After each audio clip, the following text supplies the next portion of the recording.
Para nuestro estudio de calorimetría necesitamos primeramente repasar algunos conceptos. La temperatura. Sabemos que toda la materia en estado líquido, sólido o gas tiene átomos y moléculas que están en constante movimiento.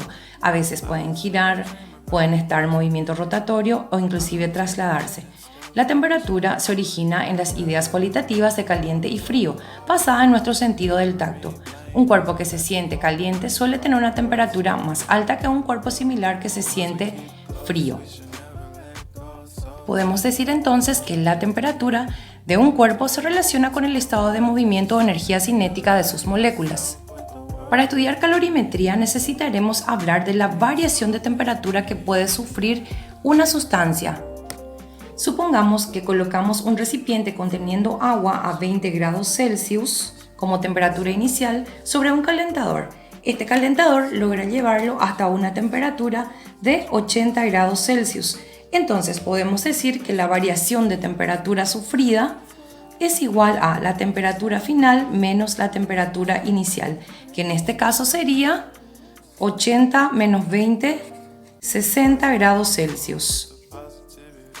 Supongamos ahora que ese mismo recipiente con agua que ha logrado una temperatura de 80 grados Celsius, llevamos hasta una heladera, donde logramos descender la temperatura hasta 3 grados Celsius. En ese caso, la variación de temperatura, que siempre es temperatura final menos temperatura inicial, será de 3 grados Celsius, que es la temperatura final, menos 80, que es la inicial.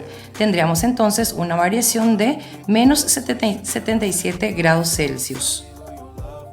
Podemos resaltar entonces de que la variación de temperatura siempre estará dada por esta ecuación. Delta T es igual a temperatura final menos temperatura inicial. Según los ejemplos que hemos mencionado, vimos que la variación de la temperatura puede ser positiva en el caso de que ocurra un aumento de temperatura, puede ser negativa en el caso de que ocurra un descenso de la temperatura y puede ser cero en el caso de que la temperatura se mantenga constante. Hablemos del calor. Si introducimos una cuchara fría en una taza con café caliente, la cuchara se calienta y el café se enfría, hasta que ambos alcanzan el equilibrio térmico. La interacción que causa estos cambios de temperatura es básicamente una transferencia de energía de una sustancia a otra. La transferencia de energía, que se da exclusivamente por una diferencia de temperatura, se denomina flujo de calor o transferencia de calor, en tanto que la energía así transferida se llama calor, y representaremos con la letra Q. El calor, entonces, es una forma de energía en tránsito. La transferencia de calor ocurre desde el cuerpo de mayor temperatura hacia el cuerpo de menor temperatura. El calor puede ser positivo en el caso de que la sustancia absorbe calor y existe un aumento de temperatura.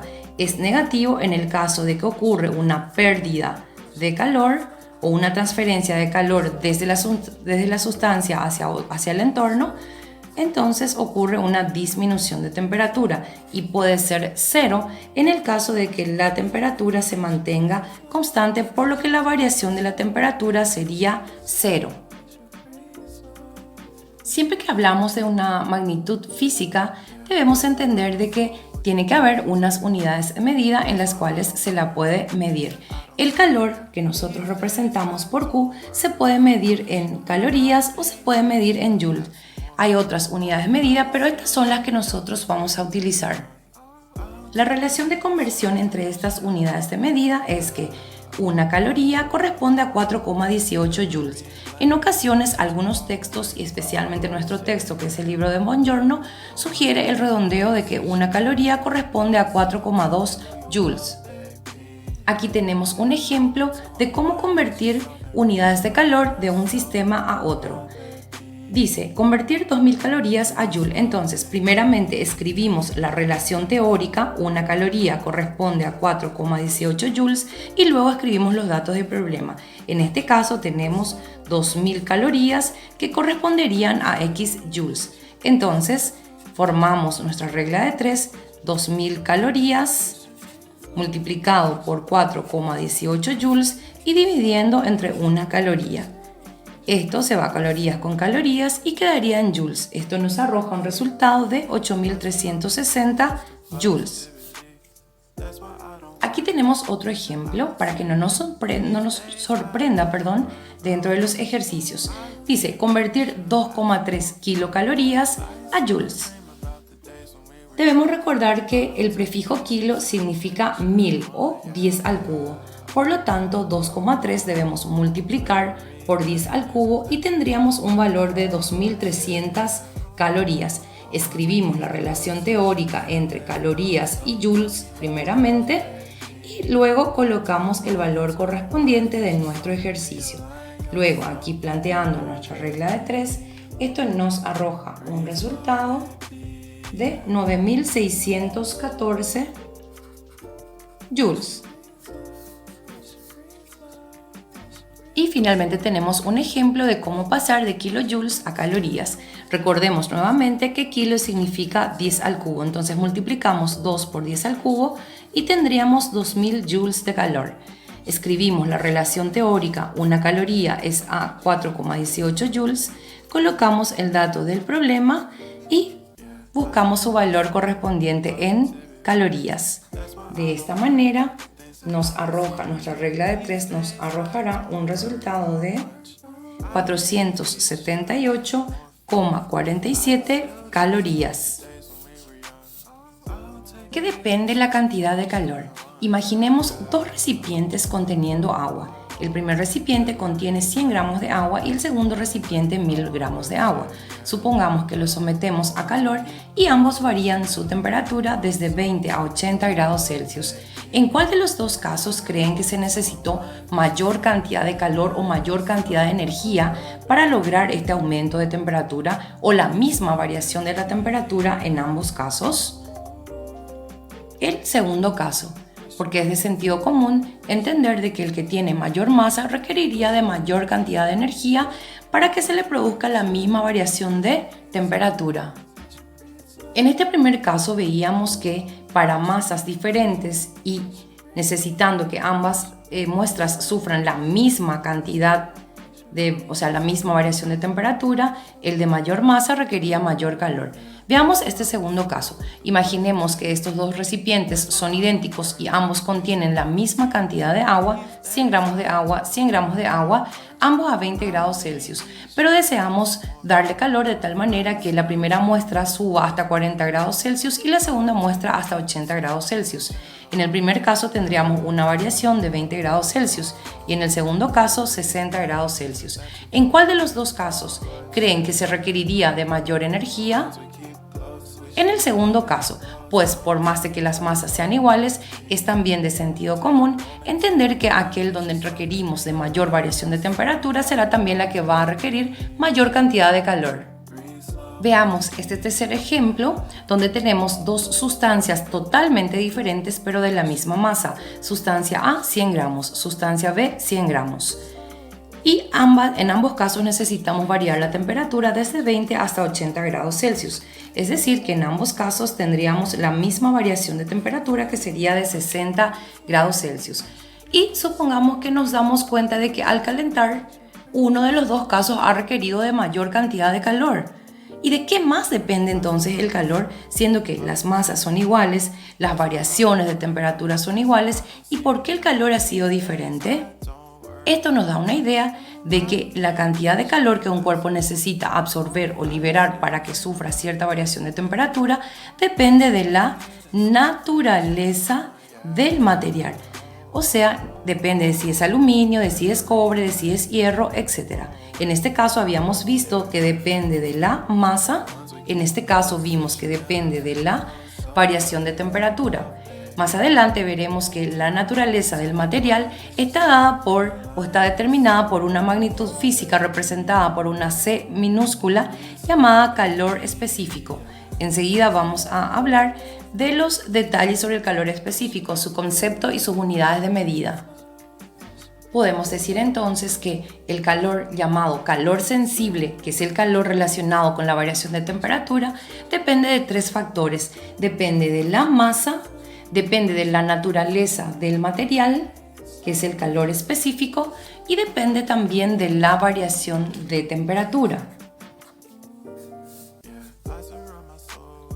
El calor específico es una magnitud física asociada a la naturaleza del material. Depende de cada material y otra vez depende del estado físico en el que se encuentra la materia.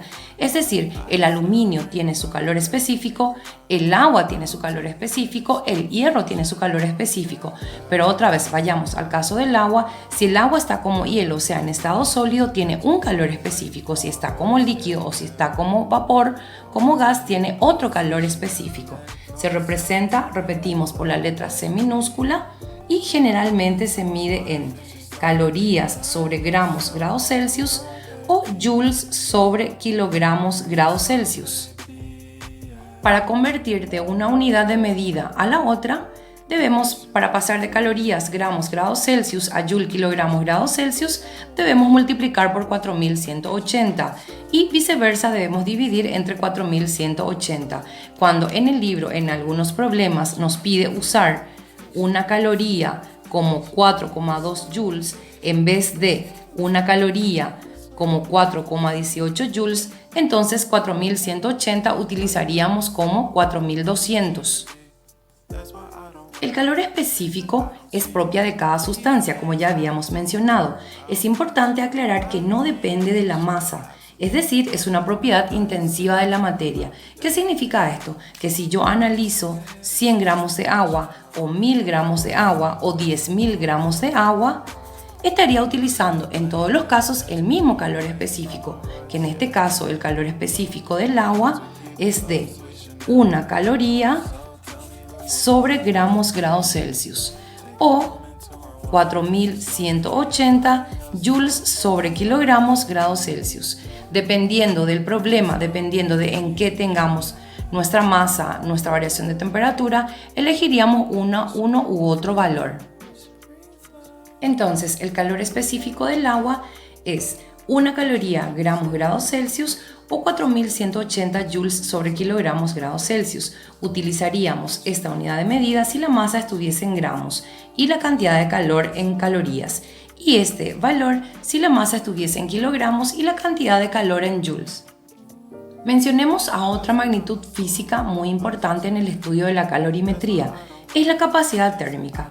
La capacidad térmica es una magnitud física que representamos con una letra C mayúscula y tiene dos ecuaciones: masa por calor específico o cantidad de calor sobre variación de temperatura.